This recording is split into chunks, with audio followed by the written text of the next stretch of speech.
Follow me on Instagram, thank you.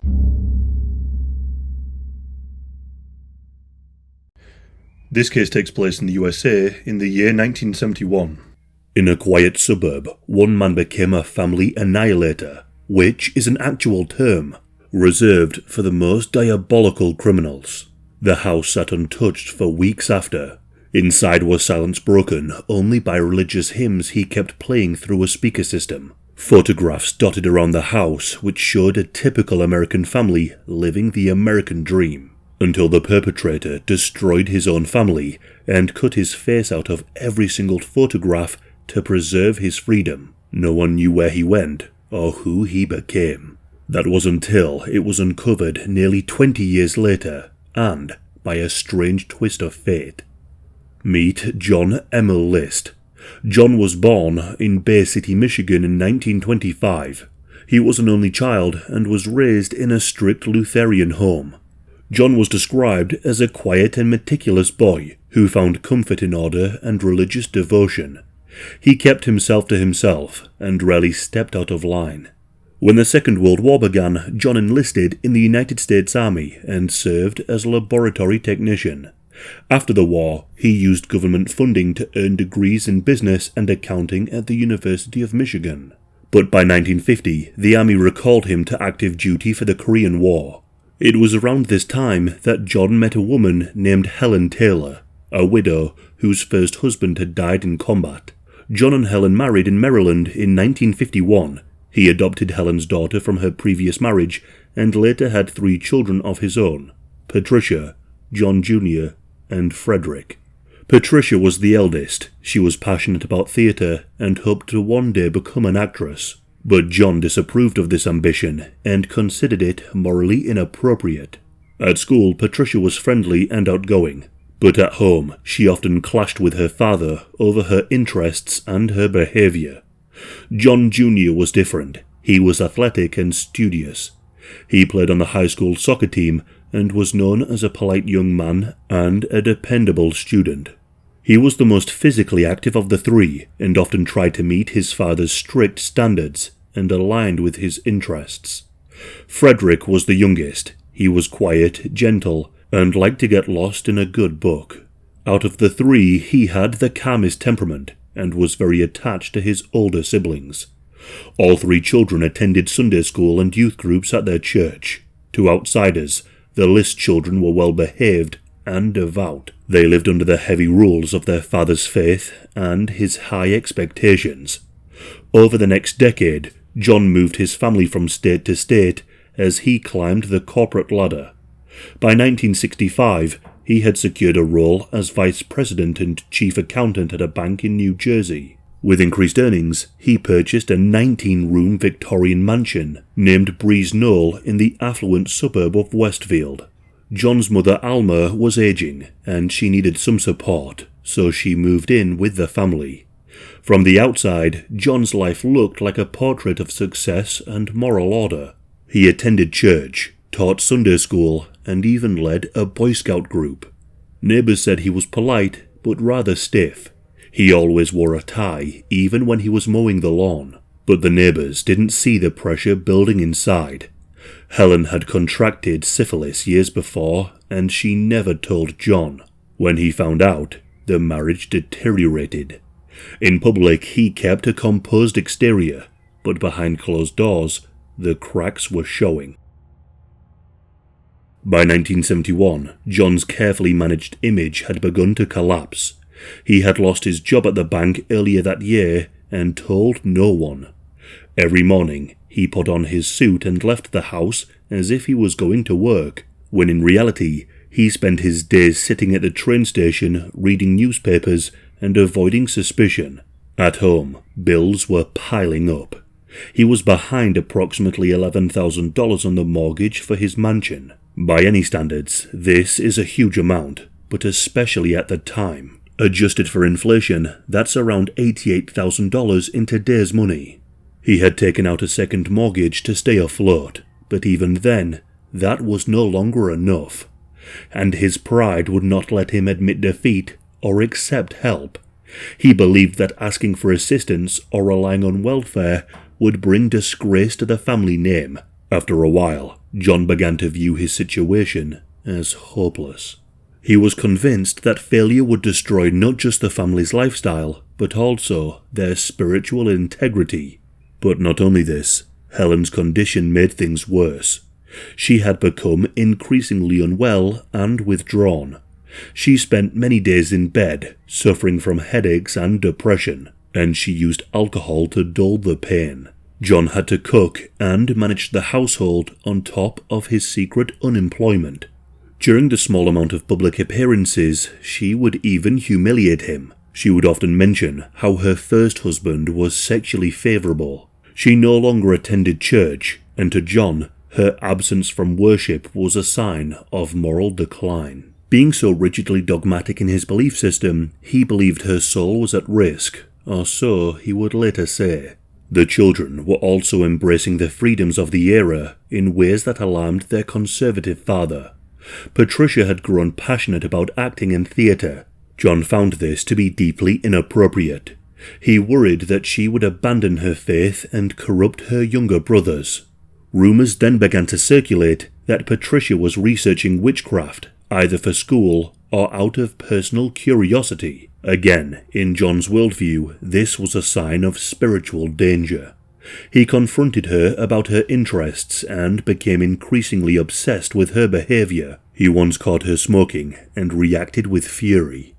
The modern clothing, the music, the independence, all of it made John feel that the moral structure of his family was disintegrating before his very eyes. And the family could see that this was getting to him.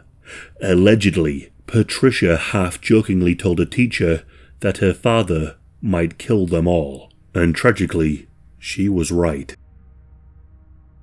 John was already thinking along these lines. He believed his family was drifting too far away from the values that he cherished. He began to see death as the only way to save them. A psychiatrist would later describe John's thinking as fixated and inflexible, but John saw it as clarity.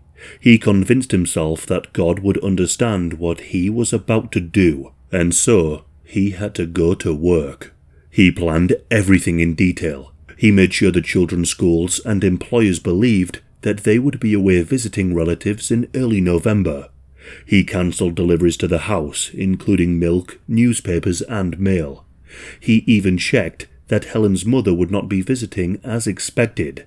By the first week of November, all preparations were complete. The house was ready. John saw himself as a man who had no other options. He couldn't save his family from ruin in this life, so instead, he would send them to heaven. On the morning of Tuesday, the 9th of November, 1971, John woke up early and prepared himself for what he had planned. He helped his children get ready for school and sent them off as usual. Patricia, John Jr., and Frederick each walked out of the door, unaware of their father's sinister plans. The house became quiet. John then headed for his garage to retrieve 2 handguns. He had a 9mm semi-automatic pistol and a .22 caliber revolver. He chose his moment carefully. His wife Helen was sitting at the kitchen table, drinking her customary morning coffee. Approaching from behind, John raised the 9mm pistol and shot Helen in the side of the head at close range. Blood gushed from her skull as she face-planted onto the tabletop.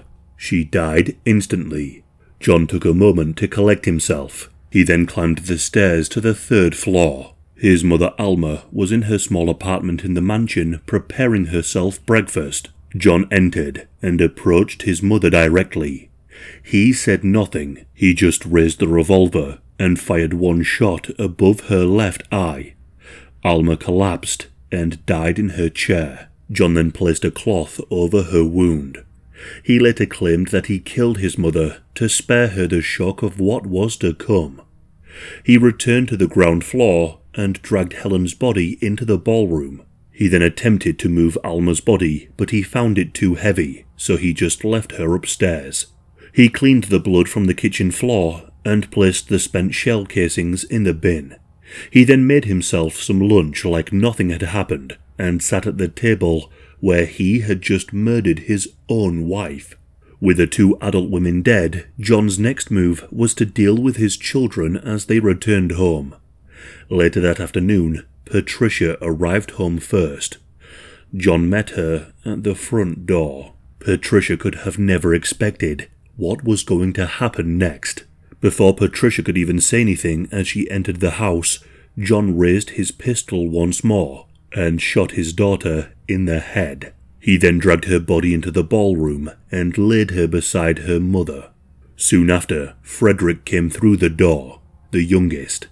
John shot him in the same manner as his sister, mother, and grandmother. He then picked up his son's lifeless body and carried him into the ballroom. John Jr. was at school for the afternoon and had a football match, so John drove to the school and watched the game from the sidelines. This is a bone-chilling thought, knowing that the rest of the family had just experienced a brutal end. When the game ended, he offered his son a lift home. The 2 got in the car and began driving back to the mansion. They entered the house together. At some point inside, John took out the pistol and fired at his son. But unlike the others, John Jr. didn't die immediately. There were signs of a slight struggle, but John fired repeatedly, striking him with multiple bullets until he stopped moving. He ended up shooting his son in the chest and his face, and inevitably his body was added to the row in the ballroom. By 5 o'clock in the evening, John had murdered 5 members of his family. He arranged their bodies on sleeping bags beneath the Tiffany original stained glass skylight. In effect, he had turned his house into a tomb. What followed was an eerie and sinister ritual. He lowered the thermostat to slow decomposition. He then set a radio to play religious music throughout the intercom system, and finally, the lights were turned off. He wrote a letter to his pastor, 5 pages long, in which he described his actions. He claimed his family had lost their faith, and they were slipping into corruption. He also said he could not let them face the shame of financial ruin. He believed he had saved them from damnation. Before signing the letter, he asked for forgiveness and explained that he intended to disappear. Next, he proceeded to sign the letter and left it on his desk. John then removed every photograph of himself from the house. This action in particular was meticulous. Every photograph in the 19-bedroom household. He took a set of scissors and cut his face out like he was never there. It was clear that he did not want the police to have an accurate image of his face. Now, after this, some believe that he left right away, but some others think that he slept in the house that night with the bodies inside the home.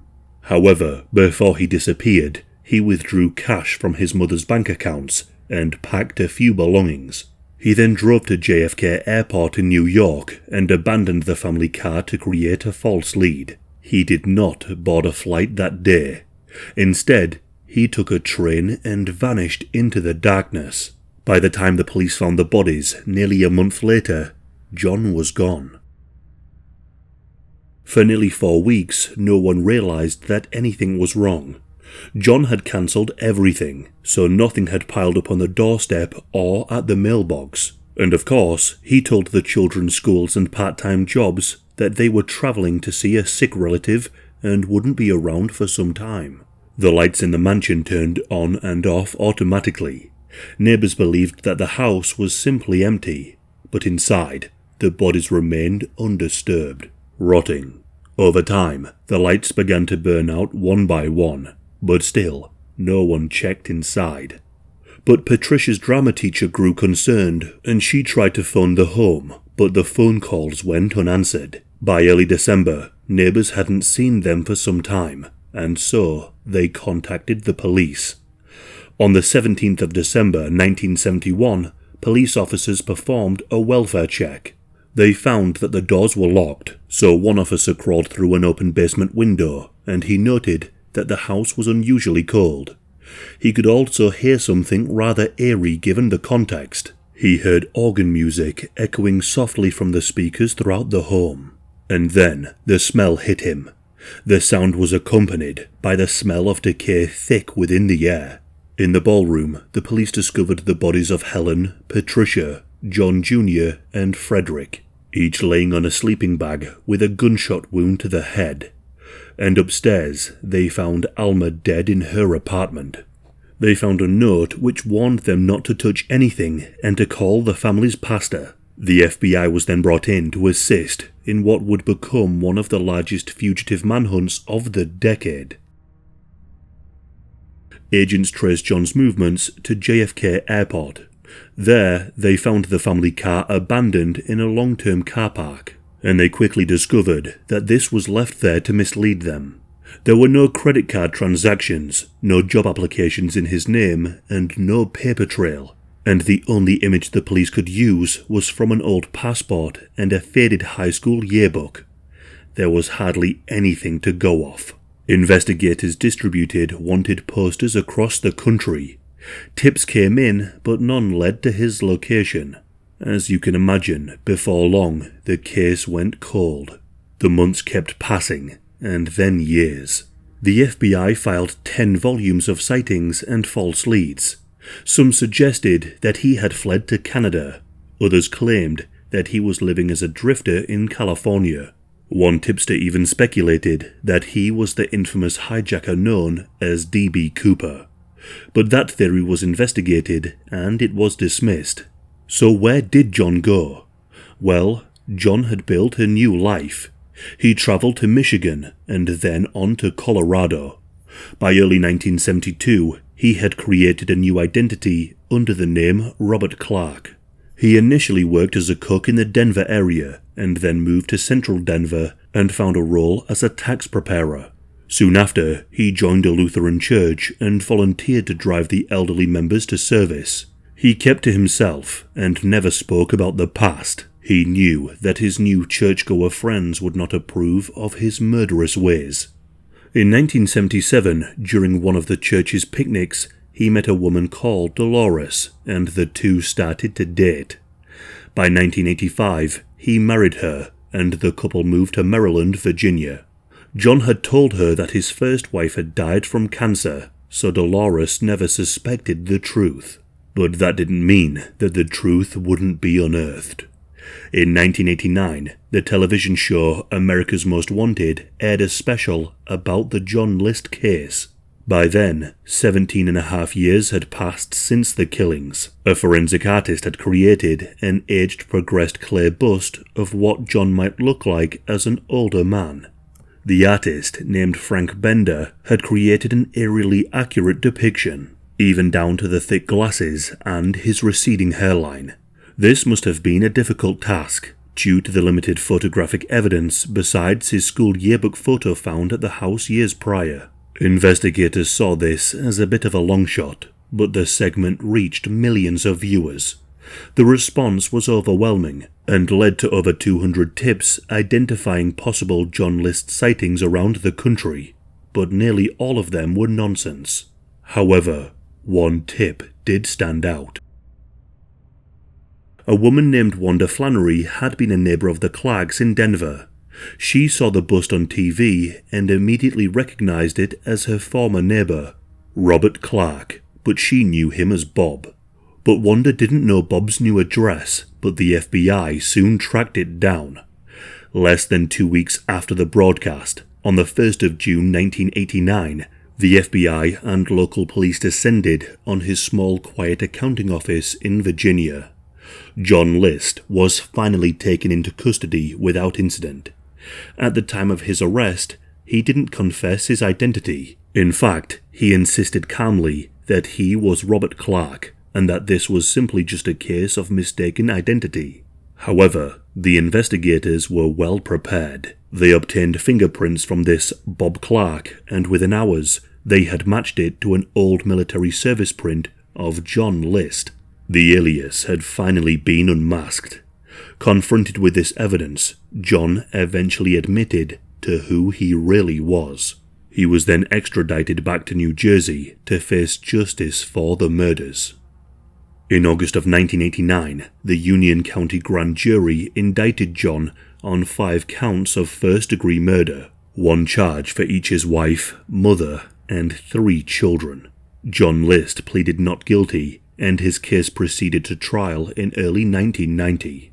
After many, many years, John stood in a courtroom to answer for his crimes. By this point, he was a soft-spoken 64-year-old man and a former Sunday school teacher, and he was accused of slaughtering his entire family in cold blood. So of course, when the trial opened, it quickly became a media circus. John's defense did not deny that he was the killer. The physical evidence and his own confession letter made it undeniable. Instead, they mounted an insanity defense, claiming that John suffered from a mental disorder that prevented him from knowing right from wrong. A court-appointed psychiatrist testified that John suffered from OCD, which made him rigid and unable to see alternatives in stressful situations. According to this psychiatrist, John's devout religious beliefs combined with his personality disorder and his financial desperation created a state of mind in which he felt like he had no choice but to murder his whole family. They then pointed to his long history of conscientious, law-abiding behavior and deep faith. They used this as evidence to claim that he wasn't a violent man by nature, but a broken man who simply snapped. The prosecutors, however, argued forcibly that John List knew exactly what he was doing, and that this was first-degree murder plain and simple. They emphasized the level of planning and cold-blooded execution. John had months to reconsider, and he didn't. He shot his victims often from behind without warning, and he carried out practical steps to evade capture. The Union County prosecutor testified that John's crimes were not the result of an uncontrollable snap, but instead a calculated act by a man who wanted to get rid of what he considered to be burdens. The prosecution reminded the jury of how John List closed his bank accounts, tidied the crime scene, and carried on as normal at his son's soccer game. These are hardly the actions of someone going through a psychotic break, and in fact show that he was of a deliberate and rational mind. But the most damning piece of evidence came from John himself, the evidence of John's own confession letter to his pastor. In that very letter, John spelled out his motive in great detail, complaining about financial troubles, moral decay, and explicitly admitting, "I killed them to save them from evil." This letter left little doubt of premeditation. Confronted with John's own words and the overwhelming evidence, the jury found him sane and guilty on all 5 counts of murder after just 9 days of trial. On the 12th of April 1990, John Emil List was convicted of 5 counts of first-degree murder. At the sentencing the very next day, John finally broke his stoic silence. In a brief statement he said that he was sorry for what happened, but he stopped short of full responsibility. The judge then imposed the maximum sentence, 5 life terms in prison to be served consecutively. This effectively ensured that John List would never be eligible for parole. John List, who was 64 at the time, was led away in handcuffs to begin his life behind bars. The long-delayed reckoning had finally arrived. Over time, he gave a handful of interviews to journalists. In one, he expressed regret for what he had done, but insisted that he believed it was necessary at the time. He said he prayed for forgiveness every day, but he never showed remorse for the lives he had taken. John said he never did anything to himself because that would be a sin which would have prevented him from entering heaven. He believed that by staying alive and repenting, he could still be reunited with his family in the afterlife. This logic underpins the warped thinking that had driven him to commit mass murder. He never fully acknowledged the scale of his crimes, and in interviews he always remained calm and rational. To many, he still looked like an elderly accountant rather than a man who had executed his entire family. The town of Westfield never forgot what happened. The mansion where the murders occurred was destroyed by fire in 1972. The blaze was ruled as suspicious, but no one was ever charged. Due to disrepair, the house was later demolished. A new property was built on the site, but the land remained associated with the tragedy. John's story became a fixture in true crime media. Books, documentaries, and fictional adaptations were produced over the years. Writers and psychologists studied the case as a textbook example of a family annihilator. This term describes a person, usually a father, who kills their entire family in a single act of control and destruction. John List died in prison in 2008 from complications related to pneumonia. He was 82 years old. He never showed remorse, and he never sought forgiveness from the extended family. He likely remained content with what he had done.